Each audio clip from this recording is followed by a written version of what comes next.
moved over to my ironing mat so I can show you how to press the opening close using the iron so that we create a crease in the opening area. This way it helps us when we do our blind stitch. So I set my iron to cotton and all I do is press, because literally that's it. You press and you can give it a shot of steam and it creates a crease. It is warm. Okay, and if you want, what you can do is you can press the rest of it. You don't have to, but you can. Now, if you've never used an iron before, please make sure you watch my resources video on how to use the iron. And also, before that, ask your parents if it's okay. Let's stuff this pillow. So I'm going to remove the straight pin. And this is my opening here. And you can see that I have sort of a line, and I say sort of because it's actually called a crease. So I'm going to use my polyfill and to fill the pillow, but I'm going to focus on the furthest away corners first. Now what you never want to do is take a bunch of this and try to stuff it in at once, because you're going to get a lumpy bumpy pillow and that is not cool. Okay, so take a small bit of it and you're going to use your fingers, the best tool you have right now, and to feel for that corner and push it into that corner. And you're going to do the same thing, working with small little sort of, I don't want to say balls because they're not exactly balls, but you know what I mean. Okay, and push it into the corners. Now, if you feel like you're not getting in there, you can use your point turner, or you can use your chopstick, or like I showed you before, a dull shears or scissors point.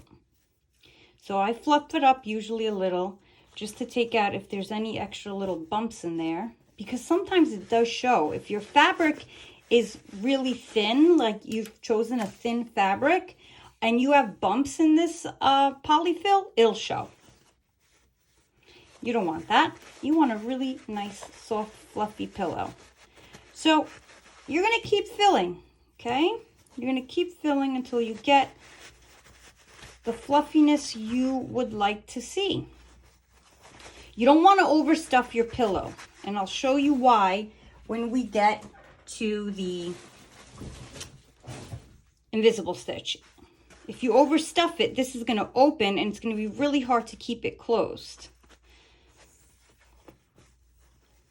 And now your pillow is coming to life. Now look at what I'm doing. I'm using my finger and I'm kind of creating a hook, right? I'm getting in there. Okay, fluff it. And I'm going to do the same thing to my runaway pillow. You saw that. And it just, I'm going to stick my finger in and get it in there.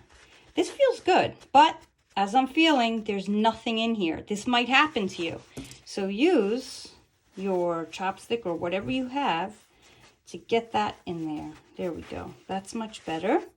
Here too. Sometimes you think you got it, but it's not quite in there, so you do need a little help. You can even use your fingers for this. You don't need to have a special tool. Okay, I feel like I need a touch more. You check out your pillow and you decide. I think this looks good. Okay, so now we're going to move on to how to close this up so you can't tell where you stuffed it from, and that's called the invisible stitch. So I want you to look here and remember that you folded these over and ironed them. Remember these flaps? So when I say that, I'm talking about, when I say these flaps, I call them flaps. It's the fabric that you folded over. That's what you want to sew on. You don't want your needle to come all the way through so you see it on the outside. Okay, here, you don't want that, okay? You want to sew just on these flaps. So, let me tilt this a little this way. Okay, so here we go. For the first one, you're going to make a nice straight stitch. Notice how I stay all the way up on top, towards the top. I'm going to make sure my needle didn't go through. It didn't, and I'm going to pull. You want to hide that knot under in there. Then I'm going to go across the street, I say. You're going to cross the street and make the same stitch. And then I'm going to go back here and I'm going to make a small stitch. I'm going to double check. I could usually feel it with my finger if it went through. And I'm going to keep stitching like this, back and forth across the street. Over here, small stitches across the top. And that's all that there really is to it.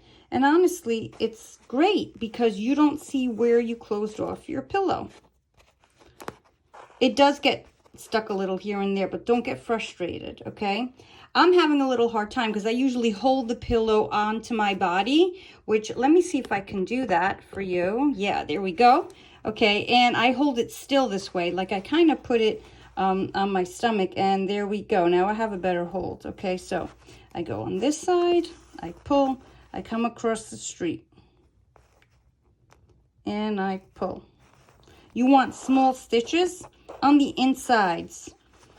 And notice how as you pull, it just totally closes the opening perfectly. That's because we ironed that crease, and that crease makes it look so neat. Like, look at that. How awesome is that? You can't even tell. So again, you just continue this back and forth until you reach the end.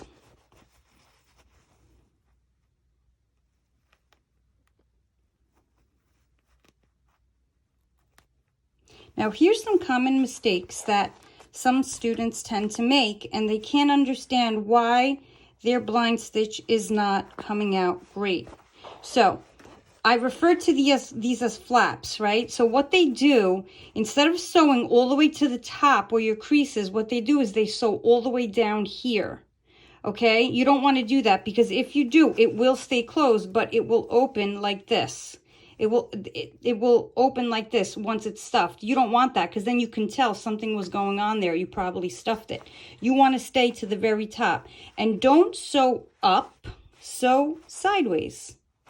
Or the running stitch like we've been doing this whole time. So sew this way. So sew, no pun intended, this way. And you're going to keep going until you close off the opening. Okay, so I'm coming to the end of my blind stitch, and I didn't leave it on the whole time because I'm sure you're busy working on yours. So when you get really good with handling the needle, you can actually sew this blind stitch closed the way I'm holding it closed. Notice how I'm sort of sandwiching them, holding them together, and I'm just sliding my needle in through the top. Maybe you're comfortable doing that now too. You can do that as well. So I got a few more to go. My opening is closed. And I want to show you how you just close this the same way you do an end off stitch anywhere else. So this is my last stitch. I'm deciding right here. Small stitches is all you need. Of course, I'm having trouble getting it through, but that's all right. I'm only human. Okay, so here we go. You're going to pull it through and then knot it just like the way you always do with your loop. And then you're going to do it one more time. Grab on the inside the way you've always been grabbing. Okay, do it twice. I always do it twice for security. Pull, and then what you're going to do to hide this is you're going to go in between here, in between your seam, and you're going to push it out through anywhere here of the pillow, and you're going to give it a little tug. And when you give it a little tug, you're going to snip off the thread, and the end of that thread ends up in the stuffing so it doesn't stick out. Okay, so now if you look, or if anyone looks at your pillow, they're just going to wonder where you stuffed it from because it looks so good.